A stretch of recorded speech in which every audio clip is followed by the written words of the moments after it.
আসসালামু আলাইকুম। আজকে আমরা যে কোনো চাকরি পরীক্ষার গণিত প্রস্তুতি কীভাবে নিব সেই বিষয়টা নিয়ে আমরা আলোচনা করব। যে কোনো চাকরি পরীক্ষা বলতে এখানে হচ্ছে 10ম বা 11তম গ্রেড থেকে 20তম গ্রেডের যে চাকরি পরীক্ষাগুলো হয় সেই চাকরি পরীক্ষাগুলো গণিতের প্রস্তুতি আমরা কীভাবে নিতে পারি সে বিষয় নিয়ে আমরা আলোচনা করব। আশা করি এই ভিডিওটা দেখার পর আপনাদের আর কোনো কনফিউশন থাকবে না যে আসলে বিভিন্ন ধরনের যে চাকরি পরীক্ষাগুলো হয়, যে কোনো চাকরি পরীক্ষা হয়, সেই চাকরি পরীক্ষাগুলোতে গণিতের প্রস্তুতি কীভাবে আসলে নিলে আপনারা সবচেয়ে বেশি উপকৃত হবেন, কোন কোন টপিকসগুলো ভালো করে পড়তে হবে আর কোন কোন টপিকসগুলো আপনারা মোটামুটি পড়লে হবে। তো এখন যেটা হচ্ছে গণিতের ক্ষেত্রে হচ্ছে আমাদের প্রথমে যেটা করতে হবে, আমাদের বিগত সালের যে প্রশ্নগুলো আছে গণিতের প্রস্তুতির ক্ষেত্রে আমাদের প্রথমে হচ্ছে বিগত সালের প্রশ্নগুলো ব্যাখ্যা সহকারে পড়তে হবে। ব্যাখ্যা সহকারে বলতে হচ্ছে বিগত সালে যে প্রশ্নগুলো আসছে সেই প্রশ্নগুলো আসলে করার প্রসেসটা আমাদের ভালো করে জানতে হবে। তো এখন হচ্ছে যেটা হচ্ছে বিগত সালের প্রশ্ন ব্যাখ্যা সহ পড়তে হবে। এক্ষেত্রে আমাদের কি করতে হবে, বিসিএসের যে প্রশ্নগুলো আসছে সেই প্রশ্নগুলো এবং বিগত সালের যে মন্ত্রণালয়, বিভিন্ন যে মন্ত্রণালয় বিগত সালে যে বিভিন্ন মন্ত্রণালয়ে যে পরীক্ষাগুলো হয়েছে সেই মন্ত্রণালয়ের পরীক্ষাগুলো প্রশ্নগুলো ভালো করে পড়তে হবে। এখন এগুলো কোথায় পাওয়া যাবে, সেগুলো পাওয়া যাবে হচ্ছে জব সলিউশন অথবা রিসেন্ট জব সলিউশন নামে যে বইগুলো বেরোয় সেই বইগুলোতে আমরা বিগত সালের প্রশ্নগুলো পেয়ে যাবো। আর বিসিএসের যে প্রশ্নগুলো, বিসিএসের যে গাইড বই আছে সেই গাইড বইগুলো থেকে আমরা পেয়ে যাব। তো সুতরাং সেখান থেকে আমাদের এগুলো ব্যাখ্যা সহকারে আগে প্রথম কাজ হচ্ছে আমাদের সেই কাজ হচ্ছে বিগত সালের যে প্রশ্নগুলো আছে সেগুলো শেষ করতে হবে। যদি আমরা বিগত সালের প্রশ্নগুলো শেষ করতে পারি তাহলে বিসিএস ছাড়া অন্যান্য যে চাকরি পরীক্ষা আছে সেই চাকরি পরীক্ষার গণিতের প্রস্তুতি 50% আমাদের নেওয়া হয়ে যাবে। কারণ আমরা তখন বুঝতে পারবো যে আসলে কোন কোন প্যাটার্নের প্রশ্নগুলো পরীক্ষায় আসে। আর আমরা চেষ্টা করবো অবশ্যই চেষ্টা করব যেই প্রশ্নগুলো আমরা বুঝি না সেগুলো পরবর্তীতে বারে বারে করে আমাদের আয়ত্ত নিয়ে আসা। এরপরে হচ্ছে যে প্রশ্নটা আসে সেটা হচ্ছে আমরা কোন বই পড়ব। এই বইয়ের ক্ষেত্রে বাজারে অনেক ধরনের বই আছে, কম করলেও 200 প্রকাশনী আছে যারা গণিত বই বাজারে বিক্রি করেন, বিভিন্ন চাকরি পরীক্ষার বই বাজারে বিক্রি করেন। বিভিন্ন লেখকের বই আছে, বিভিন্ন প্রকাশনীর বই আছে, সেখান থেকে হচ্ছে আপনাদের পছন্দ মতো যে কোনো একটা বই কিনবেন। আমি এখানে কয়েকটা বইয়ের নাম বলে দেবো, আপনারা সেই বইগুলো কিনতে পারেন অথবা আপনাদের পছন্দ মতো একটা বই কিনবেন, কিন্তু যেই বইটা কিনেন নিজে দেখে বুঝে তারপরে কিনবেন। আমি বলতেছি সেজন্য কেনার কোনো দরকারই নেই। তো প্রথমে হচ্ছে আমাদের যেটা করতে হবে, মন্ত্রণালয় বা 11 থেকে 20তম গ্রেডের চাকরি পরীক্ষার ক্ষেত্রে আমাদের প্রথমে নবম দশম শ্রেণীর যে সাধারণ গণিত বইটা আছে সেই বইটা আমাদের ভালো করে করতে হবে। কেউ যদি এই বইটা না করতে চায় তাহলে কি করতে হবে সেই বইটা সেটা আমি বলে দেব। তো প্রথম হচ্ছে নবম দশম শ্রেণীর গণিত বইটা আমাদের ভালো করে ফেলতে হবে। এই বইটা করতে পারলে আমাদের দেখা যায় বিসিএস আমাদের কাজে লাগবে, বিসিএস রিটেনে আমাদের কাজে লাগে, সুতরাং এটা ভালো করে পড়তে পারেন। এরপর হচ্ছে ম্যাথ। এরপরে আমাদের যে বইটা বাজার থেকে যে গাইড বই আমরা কিনতে পারি, এখানে হচ্ছে আমি কয়েকটা বইয়ের নাম বলেছি, সেটা হচ্ছে math cocktail, MP3, Khairul basic math. এখানে বেসিক ম্যাথ এবং অ্যাডভান্স ম্যাথ দুইটাই আপনি বলতে পারেন, দুইটাই কিনতে পারেন। যদি কেউ ব্যাংকের পরীক্ষা দেন তাহলে অ্যাডভান্স ম্যাথটা কিনবেন এবং বেসিক ম্যাথটাও করবেন, কারণ বেসিক দুর্বল হলে বেসিক ম্যাথটা করে তারপর অ্যাডভান্স ম্যাথ করবেন।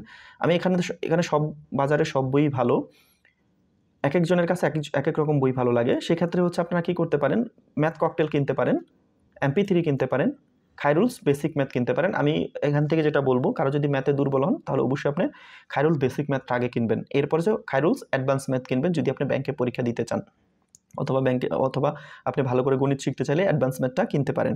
তো এখান থেকে যে প্রথমে বলো আপনারা এটা কিনে নেবেন, খায়রুল বেসিক ম্যাথ কিনতে পারেন অথবা ম্যাথ ককটেল কিনতে পারেন। ম্যাথ ককটেল বইটাও খুবই ভালো, MP3 বইটাও ভালো, কিন্তু MP3 বইটা আসলে এখনকার সময় অনুসারে আমার মনে হচ্ছে ততটা ভালো না।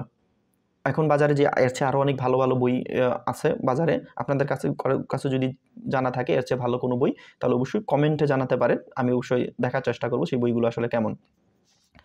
এরপর হচ্ছে আর যদি ম্যাথ ককটেল কেনেন তাহলে আপনার নবম দশম শ্রেণীর যে সাধারণ গণিত বই সেটা আসলে করা লাগে না, কারণ হচ্ছে ম্যাথ ককটেলের মধ্যে ওইটা সলিউশনটা দেওয়া থাকে এবং উচ্চতর গণিতের সলিউশনটাও ম্যাথ ককটেল যেই MCQটা আছে, প্রিলি যেই বইটা আছে সেই বইটাতে দেওয়া থাকে। এরপর হচ্ছে আরেকটা বই আছে যে ম্যাথ টিউটর। আপনার ম্যাথ টিউটর আর হচ্ছে ম্যাথ ককটেল দুটোটা সেম একই প্যাটার্নের বই, আপনারা যে কোনো একটা বই কিনতে পারেন, এখান থেকে যে কোনো একটা বই কিনে নেবেন। এরপরে হচ্ছে আমাদের কি করতে হবে, বিভিন্ন মন্ত্রণালয়ে যে বিভিন্ন গ্রেডের 11 থেকে 10ম গ্রেডের যে পরীক্ষাগুলো হয় সেই পরীক্ষাগুলো আসলে গণিত প্রস্তুতি আমরা কীভাবে নেব, কোন টপিকসগুলো আমাদের সবচেয়ে বেশি পরীক্ষায় আসে সে বিষয়ে নিয়ে আমরা আলোচনা করব। সেটা হচ্ছে প্রথমে হচ্ছে বাস্তব সংখ্যা বা সংখ্যার ধারণা। বাস্তব সংখ্যার মধ্যে যে প্রশ্নটা পরীক্ষার মধ্যে সবচেয়ে বেশি আসে সেটা হচ্ছে মৌলিক সংখ্যা নির্ণয় করার ক্ষেত্রে, সেটা ভালো করে এখান থেকে পড়ে নিতে হবে। এরপর হচ্ছে লসাগু এবং গসাগু, এটা ভালো করে পড়তে হবে। আরেকটা কথা এখানে বলে রাখি, আমি চেষ্টা করব আমি যে বিষয়গুলোর উপর ভিডিও দিচ্ছি সেই ভিডিওগুলোর যে টপিকসগুলো যেমন গণিত, বাংলা এবং ইংরেজি, অলরেডি আমি আমার চ্যানেলে বাংলা এবং ইংরেজি চাকরি পরীক্ষার বিভিন্ন যে কোনো চাকরি পরীক্ষার প্রস্তুতি কীভাবে নিতে হয় সেই বিষয়টা ভিডিও দিয়েছি। তো এখন যেটা করব, আমি চেষ্টা করব এই ভিডিওগুলো হয়ে যাওয়ার পর সবগুলো সাবজেক্টের উপর যে ইম্পর্টেন্ট টপিকস আছে সেই টপিক্সের উপর ভিডিও দেওয়ার। আপনারা কে কে সেই ভিডিওগুলো চান সেটা কমেন্টে জানাতে পারেন। যদি আমি দেখি যে রেসপন্স ভালো আছে তাহলে আমি সবগুলো ভিডিও দেওয়ার চেষ্টা করব। বিশেষ করে হচ্ছে গণিত এবং ইংলিশের ভিডিও কে কে চান, যে শুধুমাত্র ইম্পর্টেন্ট টপিকসগুলো, আমি কোনো কিছু বুঝাবো না, শুধুমাত্র যেই অঙ্কটা করাবো সেই অঙ্কটার ইম্পর্টেন্ট যে রুলসগুলো আছে সেই অঙ্কটার রুলসটা কি এবং এরকম অঙ্ক আসলে কীভাবে করতে হবে সেই রুলসগুলো আমি এখানে ভিডিওতে আমি আলোচনা করব। ভিডিওগুলো খুব বেশি লম্বা করব না, ছোট ছোট করে করার চেষ্টা করব যাতে আপনারা দেখে স্বাচ্ছন্দ্য বোধ করেন এবং সহজে দেখে মানে শেষ করতে পারেন। এবং একটা বা দুইটা ভিডিও দেখার পর যাতে আপনার মনে হয় যে আপনি আসলে ভিডিও দেখে আপনার উপকার হচ্ছে। তো এখন যেটা হচ্ছে কে কে চান সেটা অবশ্যই কমেন্টে জানাবেন। এখন আমি আবার ভিডিওতে ফিরে আসছি। তো এখন যেটা করতে হবে এরপরে আমাদের যেটা করতে হবে লসাগু এবং গসাগু করতে হবে। প্রথমে মনে রাখতে হবে বাস্তব সংখ্যা কিন্তু খুবই ইম্পর্টেন্ট। এটা কিন্তু চাকরি পরীক্ষায় পরীক্ষা কিন্তু অনেক বেশি না একটা প্রশ্ন অবশ্যই থাকে, যেমন মৌলিক সংখ্যা নির্ণয় করুন, যে এটা কোনটা নিচের কোনটি মৌলিক সংখ্যা, এই টাইপের যে পরীক্ষার প্রশ্নগুলো থাকে সেখান থেকে সংখ্যার ধারণা থেকে আসে। এরপর হচ্ছে লসাগু গসাগু, এরপর হচ্ছে শতকরা। এটা থেকে পরীক্ষায় কিন্তু সমস্ত পরীক্ষায় প্রশ্ন থাকে। সরল এবং যৌগিক মুনাফা থেকে পরীক্ষার প্রশ্ন থাকে। অনুপাত এবং সমানুপাত যেটাকে বলা আছে, অনুপাতই ধরে নিলাম, অনুপাত। লাভ ক্ষতির থেকেও খুব ইম্পর্টেন্ট, অনুপাতও খুব ইম্পর্টেন্ট। এরপর হচ্ছে বীজগণিত সূত্রাবলী। আপনার চাকরি পরীক্ষা দিয়েছেন কিন্তু বীজগণিত সূত্রাবলী থেকে পরীক্ষার প্রশ্ন থাকে নাই এমন চাকরি পরীক্ষা আমার মনে হয় না বাংলাদেশের প্রেক্ষাপটে চাকরি পরীক্ষা হয়।